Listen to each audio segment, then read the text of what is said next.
એક ખૂબ સુંદર મજાનું રજવાડું હોય, એની અંદર એક રાજા ખૂબ સુંદર મજાનું રાજ્ય કરી રહ્યો હોય છે. અને ત્યારે એ રજવાડાની અંદર કોઈ 20-25 દિવસ રોકાવા માટે કોઈ સંત મહાત્મા આવે છે. સંત મહાત્માની 20-25 દિવસ જ્યાં સુધી રોકાય છે ત્યાં સુધી આ રાજા છે ખૂબ સેવા કરે છે. અને જ્યારે જવાનો સમય આવ્યો હોય ત્યારે રાજા દુઃખી થઈ જાય છે.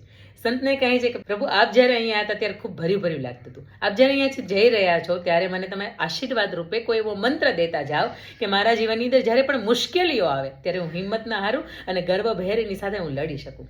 અને ત્યારે એ સંત મહાત્મા એવું કહે છે કે અરે રાજા, તારા જીવનમાં મુશ્કેલી તો આવે જ નહીં, અને છતાંય તારો આગ્રહ છે તો લે, આ મંત્ર હું તને દેતો જાઉં છું. એક સુંદર મજાની ડબ્બીની અંદર એક મંત્ર લખે છે અને રાજાને આપે છે. રાજા વર્ષોથી રાજ કરી રહ્યો ત્યારે અચાનક જ કોઈ અન્ય દેશના રાજા છે એની ઉપર હુમલો કરે છે, ચડાઈ કરે છે. અને ત્યારે રાજા વિચારે છે કે હવે શું કરવું, આ મુશ્કેલીમાંથી કેવી રીતે બહાર નીકળવું. અને ત્યારે પેલો મંત્ર છે એને યાદ આવે છે.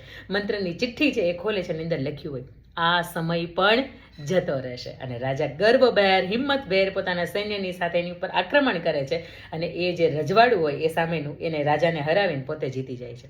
અને આરામથી પોતે શાંતિથી બેઠો બેઠો શાસન કરતો હોય ત્યારે એને વિચાર આવે છે કે આ સુખનો સમય છે, એ પણ મહાત્માએ કહ્યું હતું એમ જતો રહેશે. આવો આ મહાત્માએ લખેલી ચિઠ્ઠી કંઈક એવું કહેવા માંગતી હતી કે દુઃખનો સમય આવે તો પણ એ જતો રહેશે, અને સુખનો સમય આવે તો એ પણ જતો રહેશે.